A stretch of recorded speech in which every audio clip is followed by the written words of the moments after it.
Hi, this is Dr. Karen Wilson Starks, your host for The Voice of Leadership, the show for business executives and global corporations who appreciate a biblical perspective on life and leadership.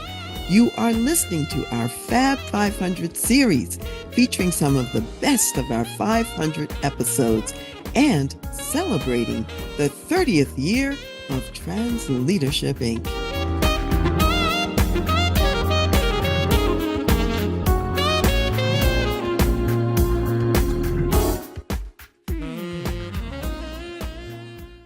There are many polarizing issues in workplaces today because different perspectives on world events and often the differences align along ethnic, racial, and cultural lines.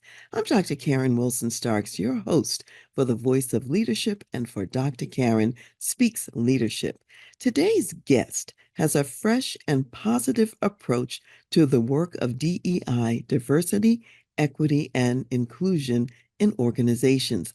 He leverages Christian values and the tenets of respect and collaboration to mobilize organizational strengths and create more effective company cultures and working relationships. So let me tell you about my guest. My guest is Dr. Cedric Williams, and he is the founder and CEO of Legacy Consulting and Research Group. He and his group provide leader development models and services to help individuals, teams, and organizations to thrive. As a licensed clinical and consulting psychologist, Dr. Williams integrates psychology for the benefit of executives and leaders in Fortune 100 companies. His services include executive and organizational assessment, executive coaching, and consulting. Dr. Williams' research interests include multicultural humility and competence, occupational thriving, and leadership. He has also served on the executive board of the American Psychological Association Society of Consulting Psychology as the DEI chairperson. In addition, for 22 years as an active duty and reserve United States Army officer, he served soldiers and families. In his book, Brick by Brick, Becoming a Clinical and Consulting Psychologist, Dr. Williams says, we don't just stumble upon careers and lives that fulfill us, we build them brick by brick. So, welcome, Dr. Williams, to the Voice of Leadership and to Dr. Karen Speaks Leadership. Dr. Karen, thank you so much for having me. It's an honor and a privilege to be here. And I'm very excited about taking the time to be with you today and have a great conversation. Oh, I'm really looking forward to it as well. As you know, you're one of my favorite people. And so I know that you'll have something really valuable to share with the community today. So let's just jump right in, okay? Okay, sounds great. All right, I'm going to just ask you this question since we've been talking about diversity, equity, and inclusion a little bit. In many organizations today, you know that a lot of DEI approaches are very adversarial. What do you think is happening in DEI work today, and how is your approach different? Yeah, that's a great question. I do think that some work in DE&I and organizations, some of the work can be adversarial. For the people who are facilitating it, for the people who are experiencing it, together in the group.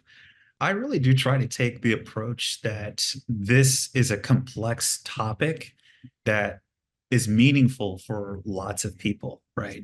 There's a lot of meaning that's part of it. There's a lot of meaning, a lot of values that are tied to it, but I don't necessarily think that it has to be adversarial.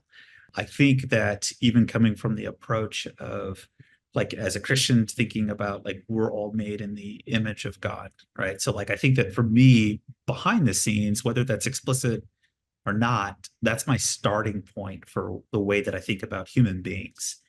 And I feel like when we are having conversations about DE&I topics, helping people to see one another and to be able to have that empathy, to be able to sit with pain, but also to enhance that distress tolerance is something that I think is really important. So I think that there's a lot of capacity building that has to happen well before you just jump into like a 2 hour session on DE&I topics, right? Like there's a lot that goes into that. There's a lot of exploration that I feel like is important to do with the leadership of an organization before we jump into those types of topics or those types of interventions. And so I think that initially my approach is to really be comprehensive and try to really understand what the organization is trying to solve. What are we trying to actually do? What has been done, what has worked, and really just getting an organizational x-ray before I jump in with these very targeted interventions. But starting from the point that this is an important topic, but it doesn't have to be an adversarial topic. Yeah, that's really critical what you're saying. Sort of like laying the groundwork and preparing people for this kind of dialogue and conversation.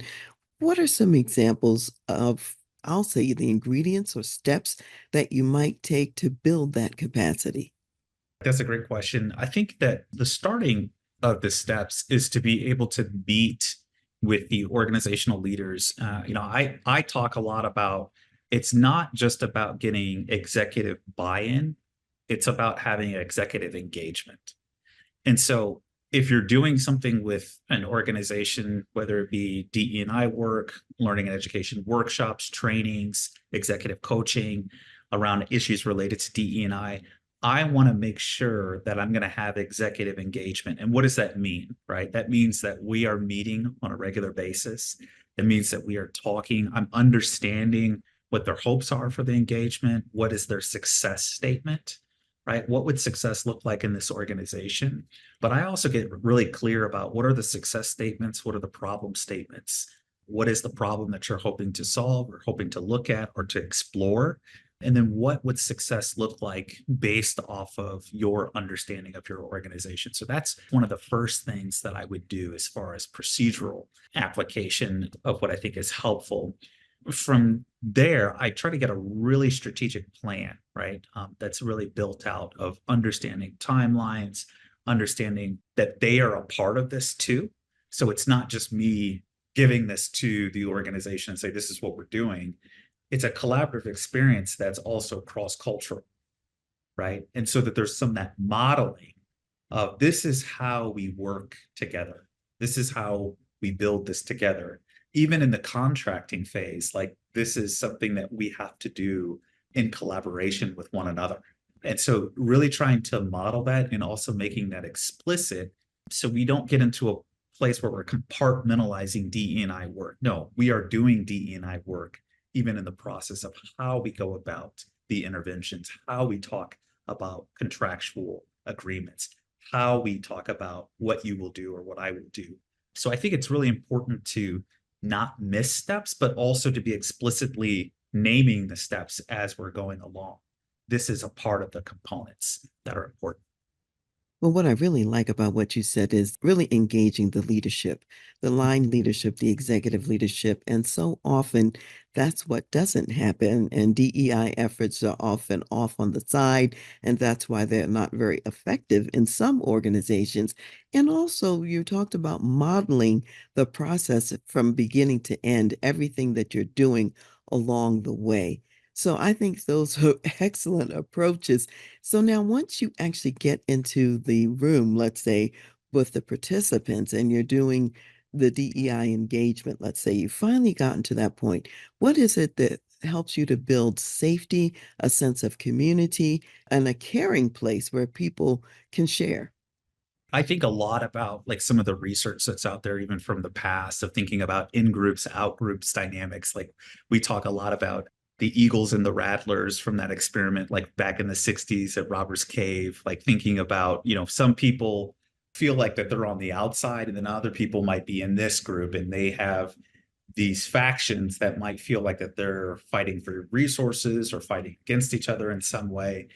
And what I try to foster is a sense of interdependence with one another and exposure, right? And so I really try to help people get together and to facilitate conversations that they would have never had in a way that is very skilled and helps to build that curiosity towards other people. But I think even before we get to that point where they're interacting in that way, I really like to start with that multicultural humility and asking this question, who am I? What are my cultural identities that I hold? What are the beliefs and values that I think are important, right? That shape the way that I think, that shape the way that I interact with the world, that shape the way that I think about the world of work and what I believe about work and what I think work can do and the work environment can do for me or what it can't do. So I'm really helping people to ask those questions first. And I think that that's a piece of that multicultural humility.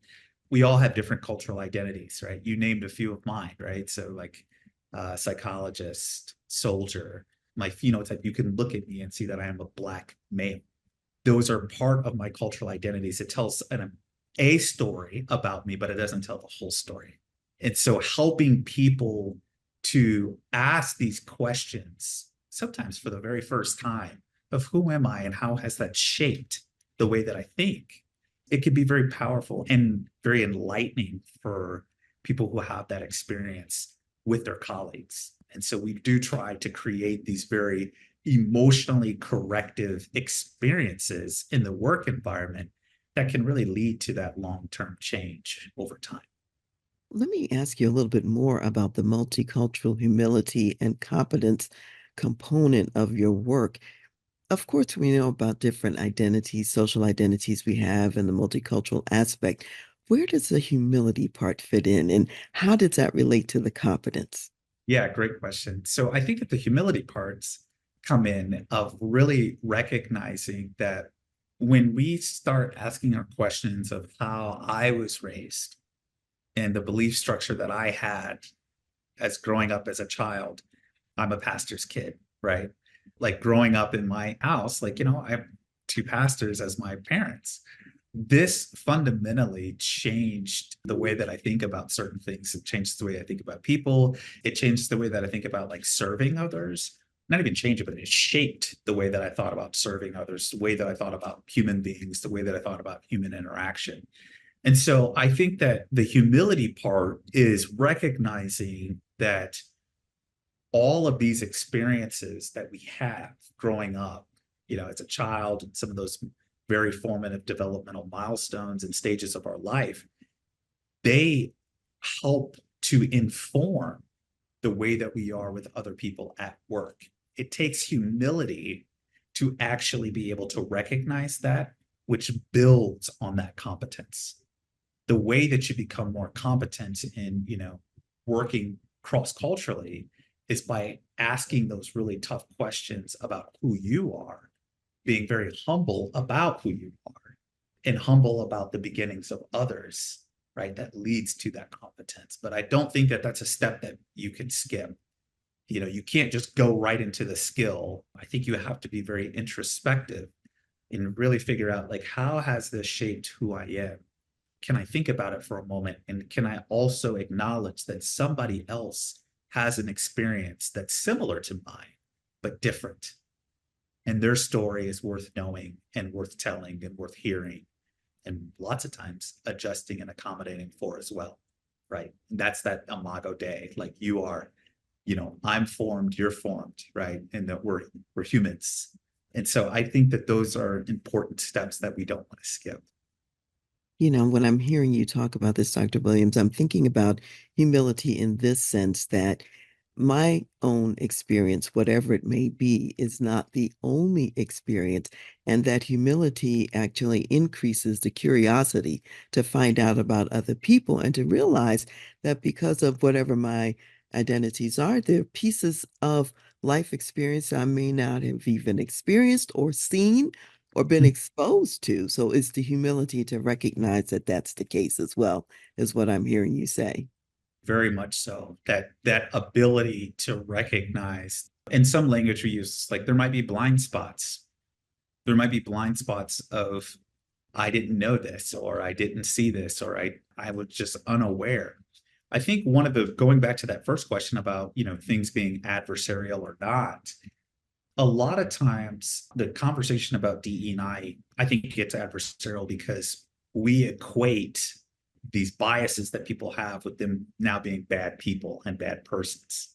It's like, no, we all have biases, right? And we have to learn the skills to be able to self-regulate our biases and to be able to interact and push through because there's more complexity than just the biases that we have from that, some people might call it reptile brain or, functioning on your amygdala, whatever it may be. These biases inherently make us like bad people. It's trying to figure out how are these getting in the way of me connecting. And I don't see DE&I work as being meant to disconnect people. I see it as built to connect others to the story, to the narrative, to their own, but also to the narrative and the story of others.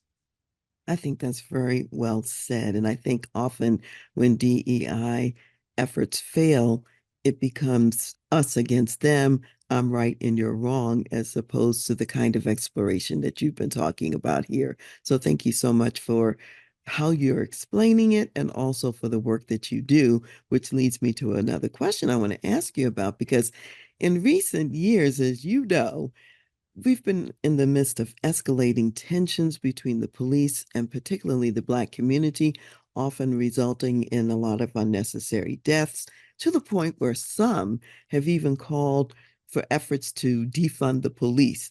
And in your case, you chose to provide consulting to police forces.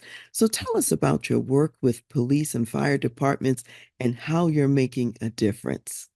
Yeah, absolutely. It's like no secret, in my work, in the work that I do at DE&I, multicultural competence and humility spaces, that I work with first responders. I feel like the first responder community, if anything, there is something that can be mutually beneficial in this interaction. And I think that those structures, those organizations, those first responder communities, it's important for them to be able to understand equity, understand inclusive practices. And because I don't demonize them, right, it helps me to be able to see them too. See them so you can also see me, right, as a Black male. And to be able to have these like very meaningful moments with those communities has been something that I've deeply valued. Like I love my work with the police departments. I love my work with the fire departments. Being able to talk and have these extremely honest conversations, especially during the time of like, George Floyd's murder in 2020, 2021, 2022. It was kind of, at a height of so many tensions, whether it be with the pandemic, election angst. I mean, there were so many things that were going on for people. Instead of, saying, defund the police, like I think that there is a way to be able to go into those structures and to see that there can be change that happens in a way that is collaborative and not in a way that is just defunding. I don't want the police to be defunded. That doesn't make it, for me, that doesn't make sense. It doesn't compute to me. I understand that there is a need for alternative ways to work with people who have mental health issues, like on recalls. Like that makes sense to me of like, is there something else that we can be doing to be able to save lives? But I also think that there has to be some sort of collaboration. I don't think that what we want is to have a society that feels like we're always against in order to have progress. Like I think that there's a way for us to be able to move forward together. And I think that that's a fundamental belief in a value of mine, is to be collaborative in our efforts towards change and to be able to link arms and to be able to sit with one another and to see the humanity that we both hold.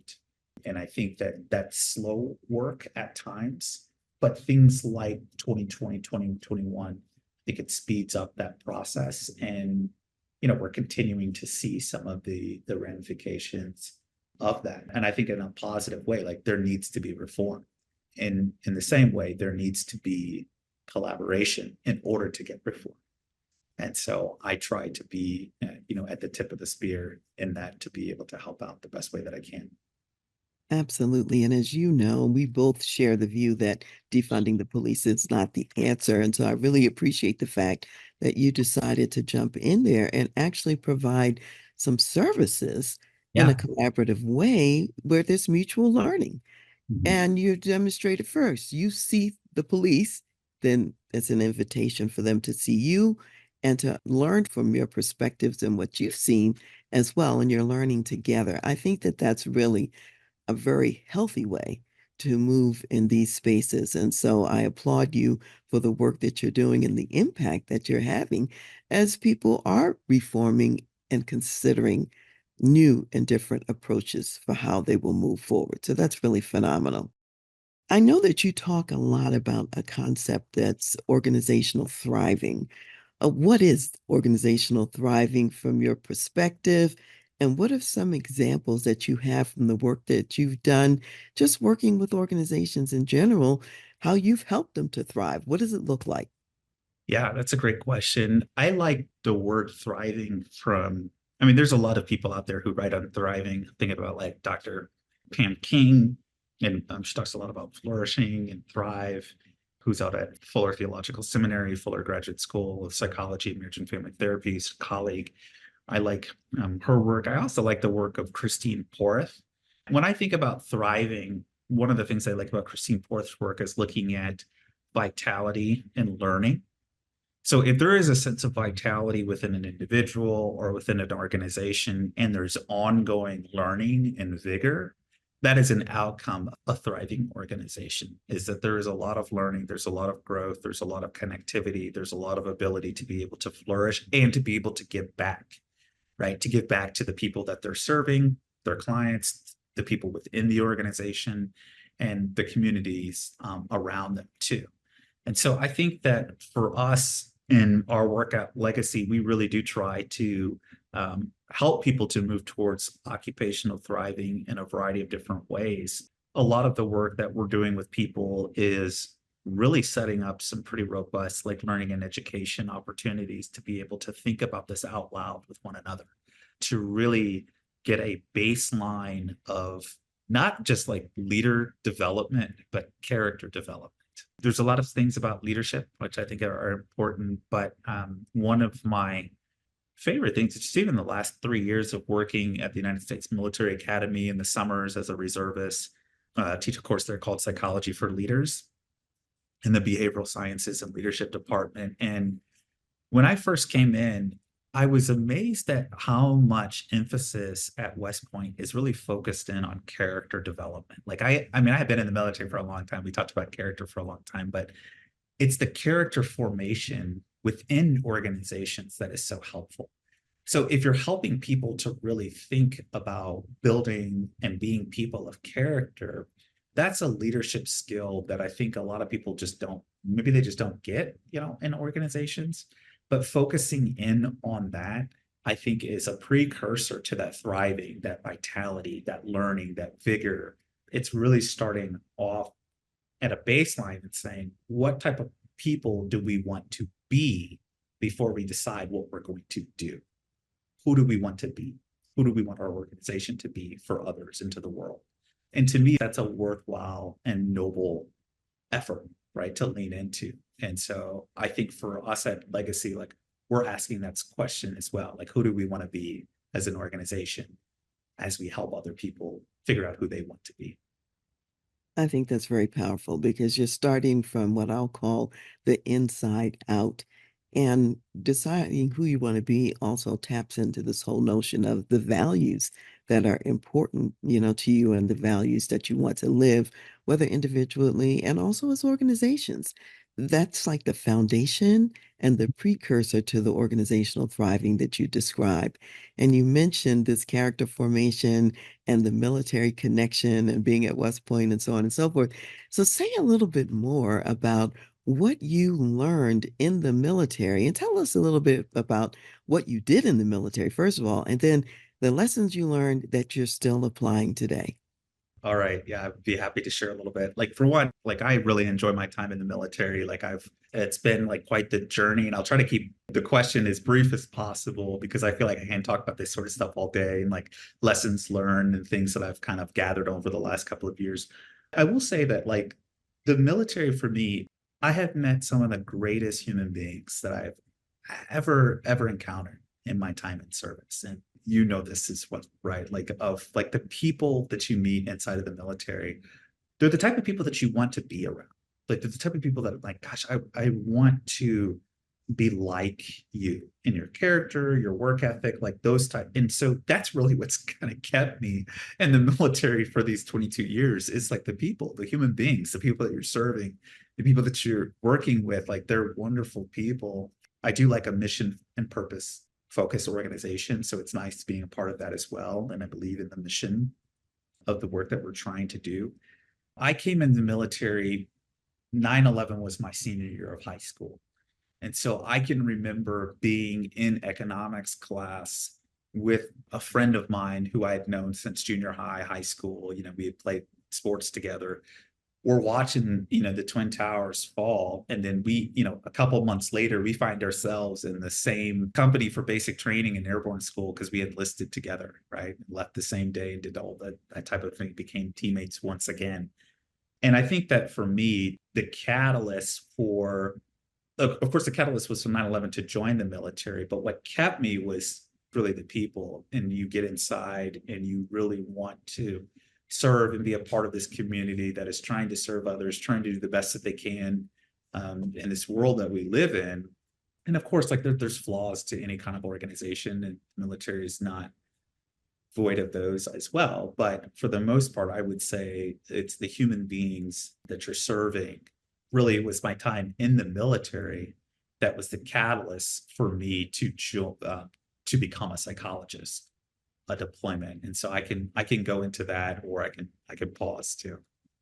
Well, let me first ask you this because one of the things I know that's important to you is that this notion of treating every soldier as someone who might save your life. Talk about that a little bit. I had a battle buddy, a guy who I care deeply about, a good friend of mine. His name is Jason Anthony Riley. He was the one that introduced me to that topic. He's a Marine. I don't hold that against him, but we were talking one day about like business, and he said something along those lines, and it might be out there, so I don't remember like this like a quote from somebody, but you want to treat every person like that they, especially in the military, like that they could be the one that saved your life, right? Because you never know. I can remember in 2004 being on a deployment to Iraq. I mean, as an infantryman, like, so I've been my entire time in the military has been in the infantry, right? So I was active duty enlisted infantry. And then I switched over later on to go into the reserve component and commission and do all of that sort of stuff, but stayed in the infantry. And what I've realized is that the infantry has strata from all different walks of life. You have people who are like, from very wealthy families, very poor families, every race, religion, creed, and you have to figure it out. And so there's gonna be long periods of time where you're in the trenches together, you're literally in the ground or on the top of a mountain, or you're in the Everglades in Florida, like whatever it may be, you're with one another. And I think that you have to rely on each other, and you have to get to know each other because you're in those close quarters for long periods of time. And it breeds a sense of curiosity. For me, it did. And a sense of humility, of understanding like, wow, like I would have never had the opportunity to meet this person if I didn't get outside of my comfort zone, enlist, right? And then also put myself and volunteer for these spaces that were continually dangerous in some ways. And so that has been a really special, special opportunity to be able to serve all this time. I'm really grateful for it. You really just described your whole process for diversity, equity, and inclusion in terms of how you engage the military. The whole notion of being humble and curious about people and appreciating the fact that you got to meet some people you otherwise wouldn't have had an opportunity to meet. And so you're still practicing even what you were doing, Yeah. back then in the Army. It's really an example of recognizing that we all interact together and need each other. I'm thinking you and I are both Army people. Yeah. However, we need the Marines, the Air Force, and all the rest of them, the Navy as well. And so recognizing the person who might save you might not be an Army person, it might be somebody else. And that's valuable too. So I really appreciate the way you just shared that and talked about it. And you were alluding to a few minutes ago this whole notion about your inspiration for becoming a psychologist, and that's also rooted in your military experience. So tell us about that too. I briefly touch on this in my book as well, but I can go into a little bit more depth. So the person that I talked about earlier that I was sitting, in economics class, and then I went and enlisted in the Army, went to airborne school, infantry school together. His name is Matthew Thomas Ronquillo. And, we've known each other since junior high. We were on the same, sports teams and stuff growing up. When I was on a deployment in 2004, he was just coming back from his deployment. He was stationed at the time it was Fort Bragg, which is now Fort Liberty. And he had gotten into a car accident, and I didn't find out about it until days later because I was deployed, right? And I was in Baghdad at the time, found out that, Matt was killed. And it was devastating, right? It was like really devastating. And then about 2.5 weeks later, I was, eating a meal with another soldier.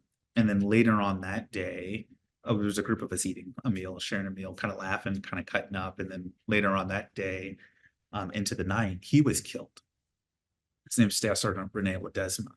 And so that was May 15th of 2004. And I can remember 3 days later at his memorial service, I was the guidon bearer for my company, for my troop. And then so I remember going to the memorial service, walking back to the barracks, going on top of the little building and just writing in my journal, right? Like, just like, man, like this is trying to like understand, like, this is like one of those moments you're like, God, like, what is going on here? Like, what are we doing? What is this about?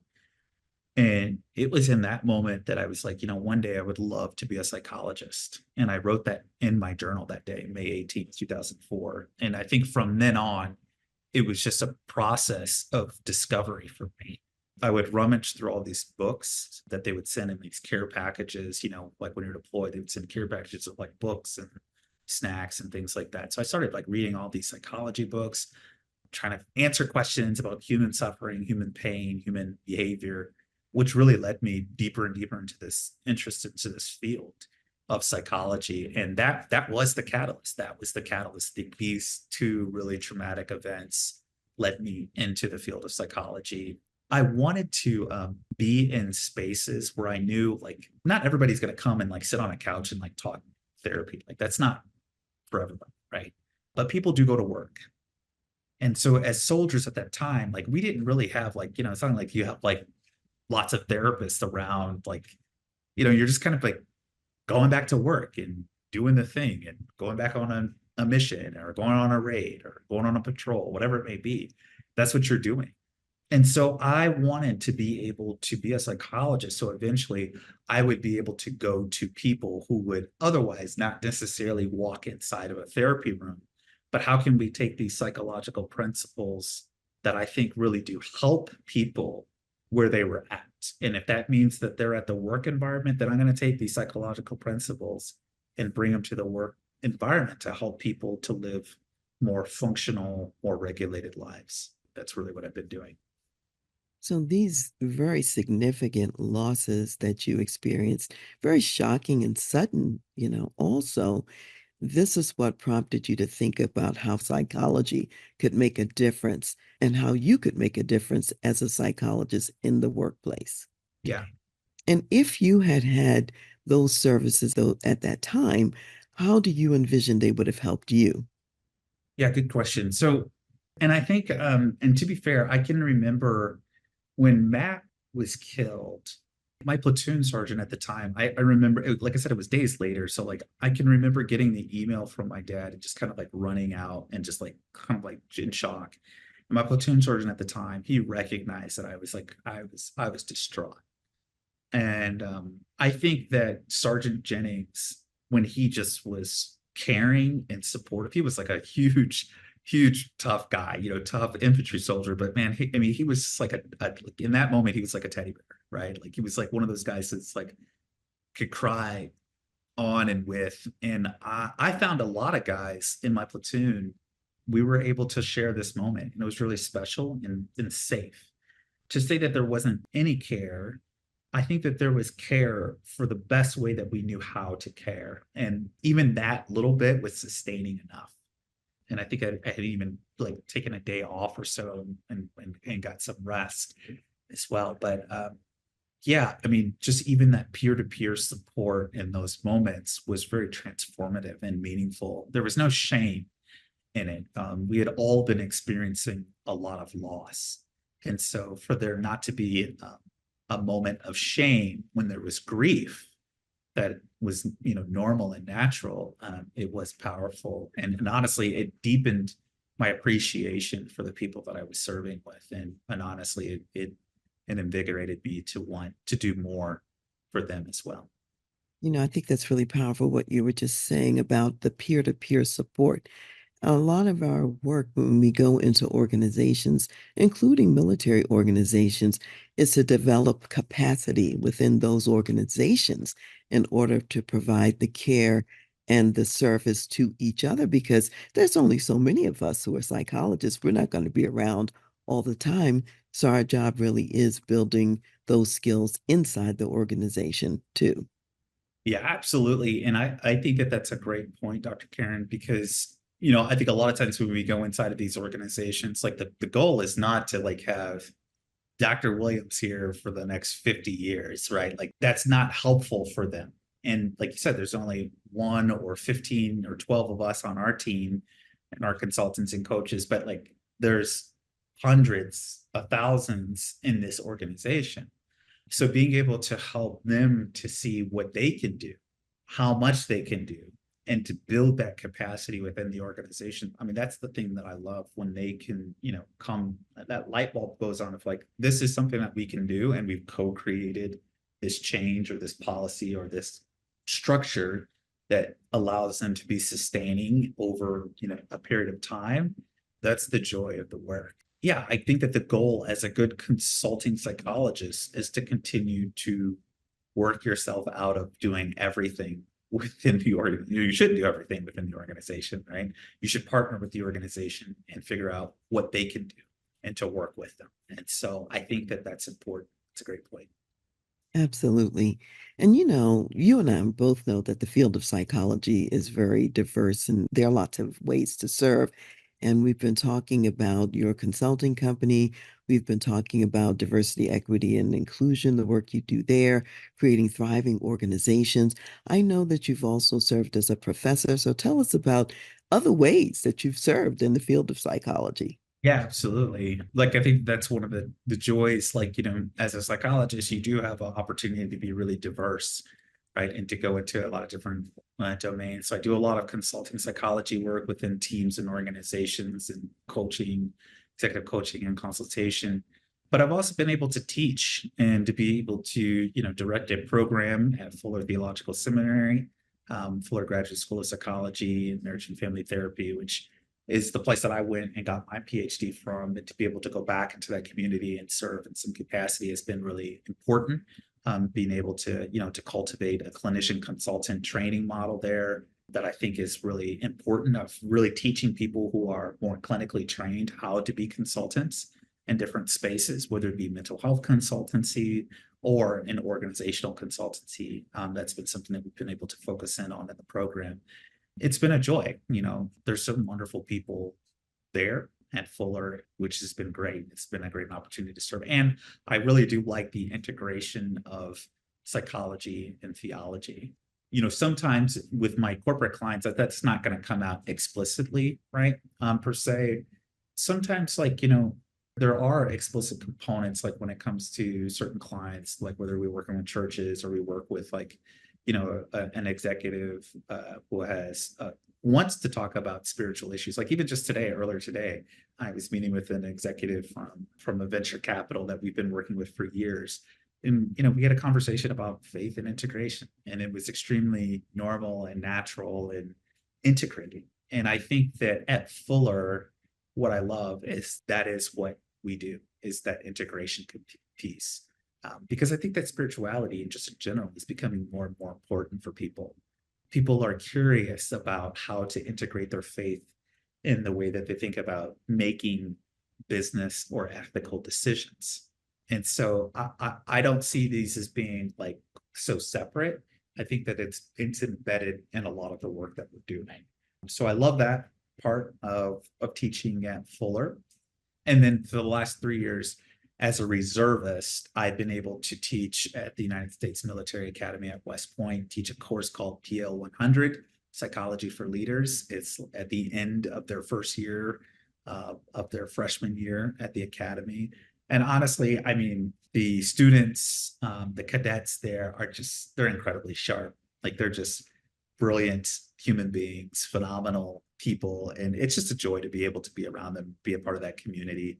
I feel like every single time I'm out there, I'm just like trying to keep up, right? Like, I mean, they're just like with the other faculty and the students alike. It's just a great place. So I've been really blessed and fortunate to have the opportunity to be out there for the last 3 years, and it's been a good experience. So that's my teaching experience, and so it's been I'm honored to be able to have done that.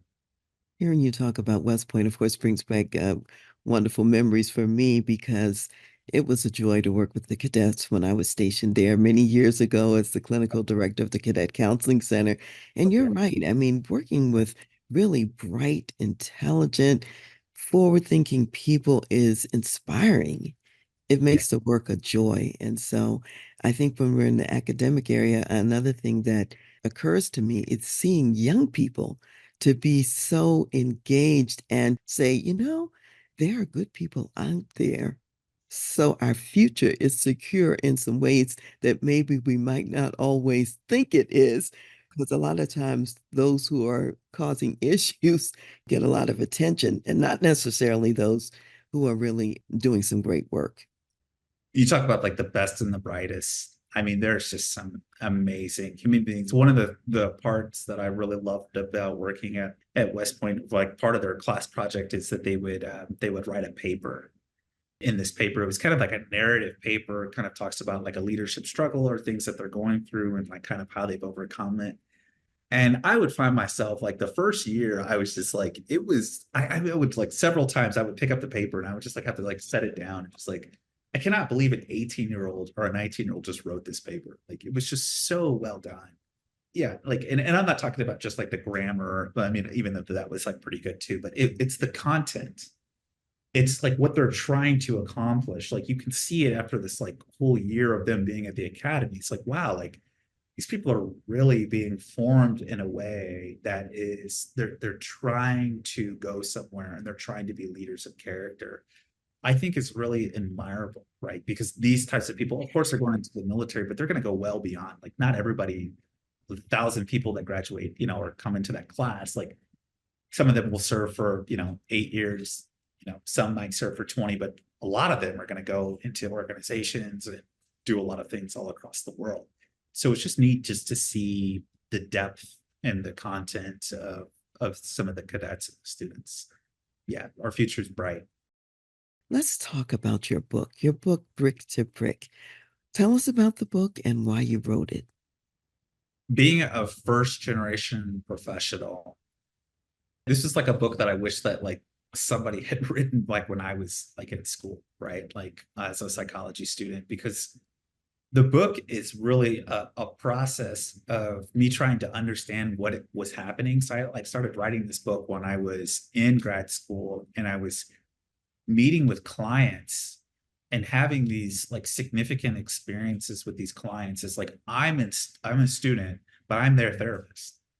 And they're coming in with all of these things that are going on in their lives. To me it was really meaningful and very humbling that I was in this position to be their clinician.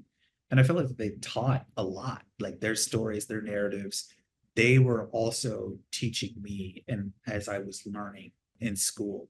But there was a lot of things that were kicking up inside of me in this process of being in grad school and initially not feeling like I belonged, right? Like, or asking that question, like, do I actually belong here?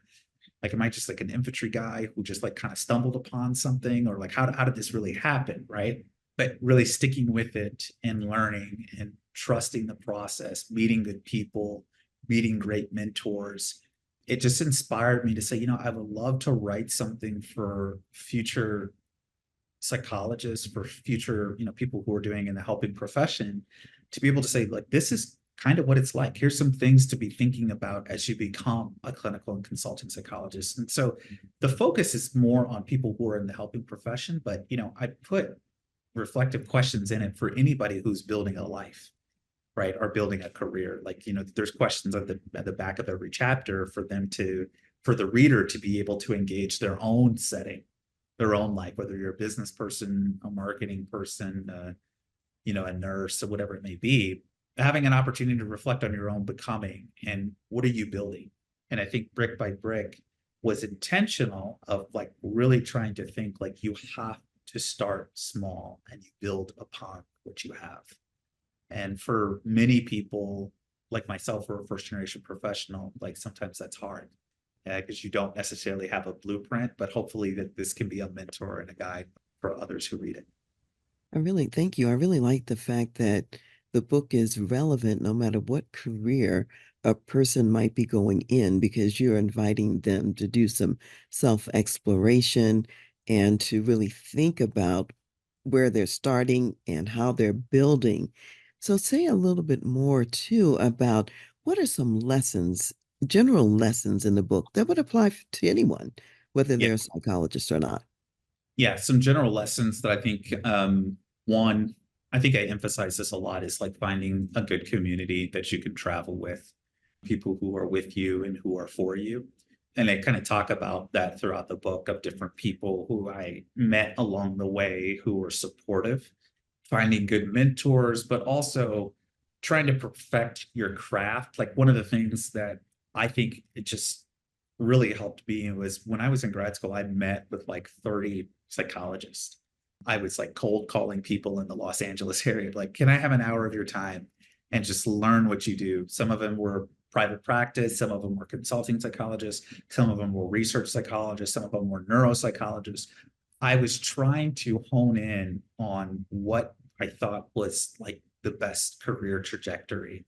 And I would say that that practice, whether you are a cook, whether you are a nurse, whether you are an engineer, finding people who do generally what you think that you're going to be doing and having conversations about what they do in their workday and what that looks like was invaluable. And I feel like that's something that is that lifelong learning that I feel like it's very transferable across different domains. So that's one thing that I think from the book that can be really helpful. Another thing that I talk about is like, what do you do when you have distractions? You might call them distractions when life happens. Like, for instance, I actually went to the United States Army Ranger School when I was in grad school, right? So I had an opportunity to go, like, it was always something that I wanted to do, but the timing could not have been worse, right? I was 30 years old when I went to Ranger School, which is like not ideal, right? I had two kids and I'm in grad school. And I talk about being a human being who happens to be in grad school rather than just being a graduate student who happens to be a human being, right? And that there are certain things in life like you do it. There's a backstory of why I did what I did, which I explain a little bit like about my father and that who had passed away. That and I just talk about other distractions that had come up, or I call them distractions, but they're not really distractions. They're just you living life and having these experiences where you get to apply all the things that you've learned in a way that might not always be convenient, but it takes you to a different level. I think that there's some life lessons in there that are really helpful. I have the feeling that what you call distractions are really part of life lessons. Continuing our whole journey includes all the experiences that we have along the way, and we wouldn't even be who we are without those. And so it creates a rich fabric so that we're not just one dimensional, we're multidimensional in our journey. So, yeah, thank you for sharing about the book. And how can people get the book? Yeah, there's a couple of different ways to get the book. Thank you. You can go right off of Amazon and order it. It's Brick by Brick by Dr. Cedric Williams. Or you can visit formationpublishing.com. And that's my whole entire, my website, at Formation Publishing Press. And then there's a link there for the book. There's a link to book opportunities to speak. That's the two places that are available for purchase. Great. And you mentioned speaking. Say a little bit more about what kind of topics you like to speak on. Who is a great audience for you? In other words, who should contact you for speaking engagements? Tell us a little more about that. I do quite a bit of work with speaking along the lines of like thinking about leadership, thinking about quiet leadership, thinking about introverts who are in leadership positions. I do a lot of work on multicultural humility, talk a lot about that, but I try to really integrate those, right? Thinking about leader development and then multicultural competence, leadership, being an introvert, and really trying to help people who don't fit the archetype to really live into this piece of like, no, you can be the leader that you need to be in that organization and trying to partner with as many executives or senior leaders as possible. So I think that the type and the demographic, I mean, we speak to all different groups. We speak to small groups, we speak to large groups, executives, we do retreats, we do offsites. We've had large auditoriums, but I try to be very experiential with the learning and education that we provide. And so we do, like standalone times and, just to do speaking. But our hope is that we come inside of an organization and really be comprehensive of what we would like to do and how they would like to see change within their organization. Yeah, absolutely. Because the speaking engagement, they're hiring you for that because there's something they want to accomplish. And Exactly. usually you have to do more than the speaking in order to accomplish those objectives. So that makes perfect sense. And again, that website where you have your book is also where they can book you for speaking. Would you say that again in any other way that you would like for people to contact you? Yeah, the best ways is through www.formationpublishing.com or www.legacycrg.com. Our group is called Legacy Consulting and Research Group. You can find me there in order to book. We have a great support team that gets all that information to me. I'm happy to work with a lot of different organizations, and like we love doing this work. Like we're not great at like marketing. So like that's like the one thing. It's like we need to get better at that, but we really do love being able to partner with different organizations and to do some really good work and to co-create positive change together. Well, I can certainly say this. I have heard you speak multiple times, and anyone who books you as a speaker will be blessed because your content is very positive. It's also practical, and it's what we need in our world today. So I will give that endorsement right now for anybody who's even thinking about Yeah. retaining you as a speaker. So, as we're wrapping up right now, what are your additional words of wisdom for the Mhm. community here of executive business leaders? I would just say for executive business leaders, like one thing that I've really continued to think about recently is that as executive leaders, you have to find people and surround yourself with people who will tell you the truth and who will not be intimidated by your position, intimidated by your influence and your authority within the organization. But you find people that you can trust that will tell you the truth.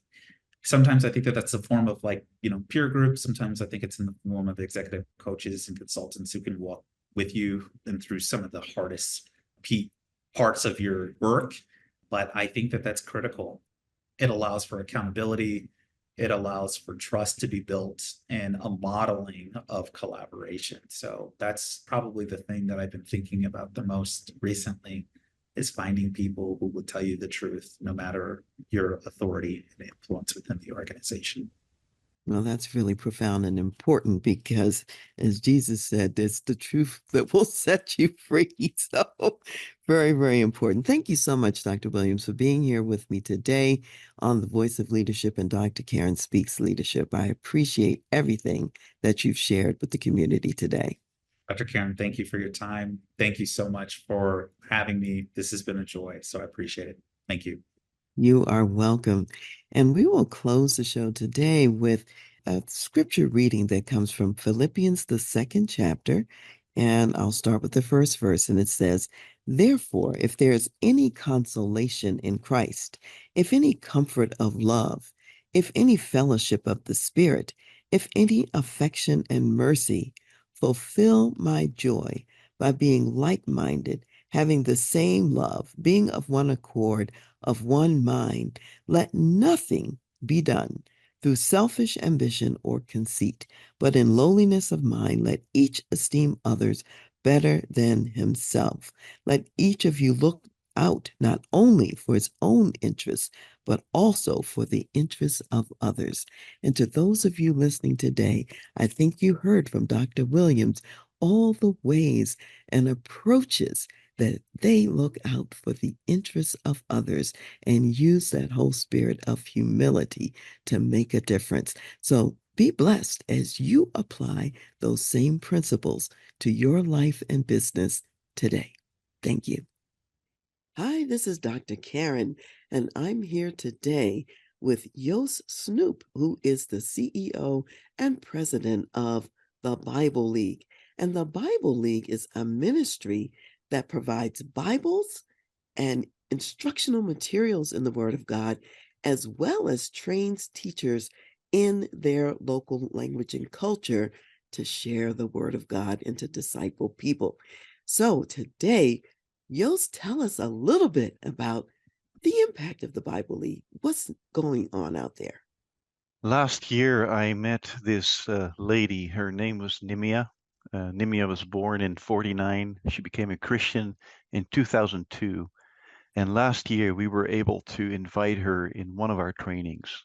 At the end of that meeting, she stood up and shared her testimony. She said, "This is the first time I received a Bible for my own, and I'm equipped to share the Word of God with others." I thought by myself at that point, that's why we are a Bible League. That's why God called us to be in ministry, to serve people like that and to equip them with the right materials and with the Word of God. Oh, thank you so much, Yos, for sharing that story. And what I want to let everyone know is you can be a part of this movement as well. You can go to BibleLeague.org to find out more about the ministry and also to donate to the ministry. There are lots more stories like the one that Yos just shared today about lives that are changed and impacted for God through Jesus Christ.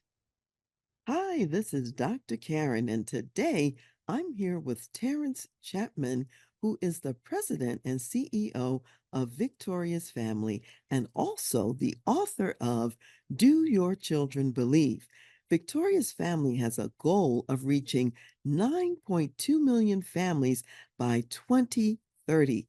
Terrence, tell us, how far along are you on that goal? Well, we're very excited. Last year, for example, we reached 133,800 families, and prior to that, so we're right on around the 400,000 family mark towards our 9.2 million goal in the second year, really in a year and a half. So we're extremely excited. That is very, very exciting news. And I know that it's many new initiatives that help you to reach even more families. So tell us what's new in the ministry. You know, what's exciting in December 7th of 2023, we had a national newspaper cover Victoria's Family, and it went throughout the country. And that has exposed us to over 30 million families in the US. From that, we've got a great deal of responses. And one of those responses is a new partnership that we're forming with Hampton University to come alongside of them and work in 8 counties in the Hampton Roads area. So we're real excited about that. Millions of families will be exposed to what does it look like to have family transformation taking place in their home. That's phenomenal. So, how can people reach you and how can they reach your weekly resource that you have as well? Well, they can reach us at victoriousfamily.org, victoriousfamily.org. Our resources are there, and we're excited because we have a brand new resource that just came out. It's our weekly rhythms guide. It really gives the parent and individual kind of a day-to-day rhythm and how they might walk in Christ. And so we really would encourage that they get a copy of our weekly rhythms guide for parents and individuals. Thank you so much, Terrence. I'm so glad that you're here with me today. And to you out there in the audience, please go to victoriousfamily.org, donate to the ministry, get the weekly rhythms guide, and see what else is new in the ministry. See you next time. Thank you for listening to The Voice of Leadership with me, Dr. Karen Wilson Starks. I am also your concierge executive leadership advisor for when you need to make tough business decisions, lead change, create a positive and profitable company culture, develop an enterprise-focused executive team, or prepare for leadership transition and succession. Contact me at Dr. Karen, Karen, at transleadership.com. Also go to my website, www.transleadership.com, for more leadership resources. I want to give special thanks to Ron McMillan, gospel jazz saxophonist, National Billboard recording artist, also known as Mr. Sirius XM, for allowing us to use his gifted music on our show, and to Chad Barr of the Chad Barr Group for serving as our show producer. Thank you for joining me today, and I'll see you next time.